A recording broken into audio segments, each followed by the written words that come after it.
ओम शांति to all the beautiful souls. आज 16 मई 2025 की मुरली है। मुरली का सार है, मीठे बच्चे तुम्हारा लव एक बाप से है, क्योंकि तुम्हें बेहद का वर्षा मिलता है। तुम प्यार से कहते हो मेरा बाबा। प्रश्न है, किसी भी देहधारी मनुष्य के बोल की भेंट बाप से नहीं की जा सकती है, क्यों? उत्तर दिया, क्योंकि बाप का एक एक बोल महावाक्य है। जिन महावाक्यों को सुनने वाले महान अर्थात पुरुषोत्तम बन जाते हैं। बाप के महावाक्य गुलगुल अर्थात फूल बना देते हैं। मनुष्यों के बोल महावाक्य नहीं है, उनसे तो और ही नीचे गिरते आए हैं। मतलब भगवान के तो एक एक वाक्य की वैल्यू है।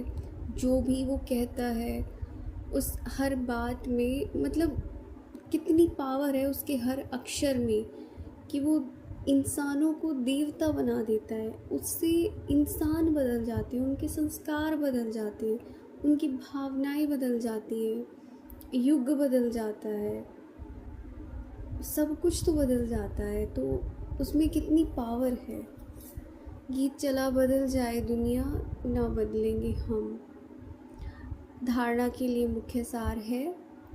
पहला है, अपने आप से प्रतिज्ञा करनी है कि अभी हम सच्ची कमाई करेंगे, स्वयं को शिवालय में चलने के लायक बनाएंगे, सपूत बच्चा बनकर श्रीमत पर चलकर बाप का नाम वाला करेंगे। दूसरा, रहम दिल बन तमो प्रधान मनुष्यों को सतो प्रधान बनाना है, सबका कल्याण करना है, मौत के पहले सबको बाप की याद दिलानी है। वरदान है, अब सभी फील करेंगे स्वयं शिव पर पिता हजार भुजाओं के साथ मुझ आत्मा की छत्र छाया बनकर खड़े हैं और मुझे वरदान दे रहे हैं। हर मनुष्य आत्मा को अपने तीनों कालों का दर्शन कराने वाले दिव्य दर्पण भव। हर मनुष्य आत्मा को अपने तीनों कालों का दर्शन कराने वाले दिव्य दर्पण भव। आप बच्चे अब ऐसा दिव्य दर्पण बनो जिस दर्पण द्वारा मनुष्य आत्मा अपने तीनों कालों का दर्शन कर सके। उन्हें स्पष्ट दिखाई दे कि क्या था और अभी क्या हूँ और भविष्य में क्या बनना है। जब जानेंगे अर्थात अनुभव करेंगे, देखेंगे कि अनेक जन्मों की प्यास, अनेक जन्मों की आशाएं मुक्ति में जाने की या फिर स्वर्ग में जाने की अभी पूर्ण होने वाली हैं, तो सहज ही बाप से वर्षा लेने के लिए आकर्षित होते हुए आएंगे। मतलब तुम्हारा चेहरा ऐसा हो, जैसे हम दर्पण में देखते हैं, शीशे में देखते हैं तो हमें हमारा चेहरा दिखाई देता है।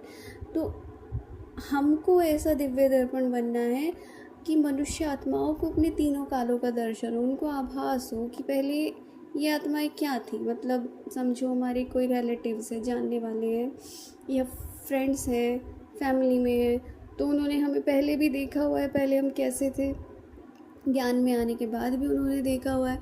तो जब वो चीज़ देखेंगे कि ये लोग क्या थे और अब क्या बन गए और भविष्य में क्या बनना है, तो उनके अंदर फिर ये चीज़ें आएंगी। वो खुद से पूछेंगे, खुद से जानना चाहेंगे, आकर्षित होंगे वो। ठीक है। स्लोगन है, एक बल एक भरोसा। इस पाठ को पक्का रखो तो बीच भंवर से सहज निकल जाएंगे कि सिर्फ एक का ही बल है, एक का ही भरोसा है। हर किसी पर भी तो भरोसा नहीं किया जा सकता ना, और दुनिया में तो भरोसा तोड़ने वाले भी बहुत हैं। तो बाप, जो एक सच्चा बाप जो मिला है, उस पर भरोसा तो करके देखिए, तो इस दुनिया से सहज निकल जाएंगे। आज का अव्यक्त इशारा है, रूहानी रॉयल्टी और प्योरिटी की पर्सनालिटी धारण करो। वारिस क्वालिटी प्रत्यक्ष तब होगी जब आप अपनी प्योरिटी की रॉयल्टी में रहेंगे। कि वारिस क्वालिटी की आत्माएं निकालो। बाबा ने कहा है, प्रजा तो खुद ही बन जाएगी, तुम्हें क्या बनना है। मतलब कौन सा युग है ये? राजयोग, राजा बनने का योग। उसके बाद ये पढ़ाई राजा बनने की है, प्रजा बनने की नहीं है। जो बचेंगे, जो नहीं बन पाएंगे, वो तो ऑटोमेटिकली खुद प्रजा में चले गए, जाहिर सी बात है। वहाँ भी हद की आकर्षण में आँख न डूबे, कहीं भी हद के आकर्षण में आँख न डूबे। वारिस अर्थात अधिकारी, तो जो यहाँ सदा अधिकारी स्टेज पर रहते हैं, कभी भी माया के अधीन नहीं होते। माया के अधीन मतलब किसी भी 5 विकार के अधीन नहीं होते, अधिकारी हैं वो, अधिकारीपन के शुभ नशे में रहते हैं। ऐसे अधिकारी स्टेज वाले ही वहाँ भी अधिकारी बनते हैं कि यहाँ पर अधिकारी स्टेज है तो वहाँ पर भी वो अधिकारी बनेंगे ऐसे। और उसके लिए क्या करना होगा कि प्योरिटी की रॉयल्टी में रहना पड़ेगा, तब वो वारिस क्वालिटी प्रत्यक्ष होगी। अच्छा, ओम शांति।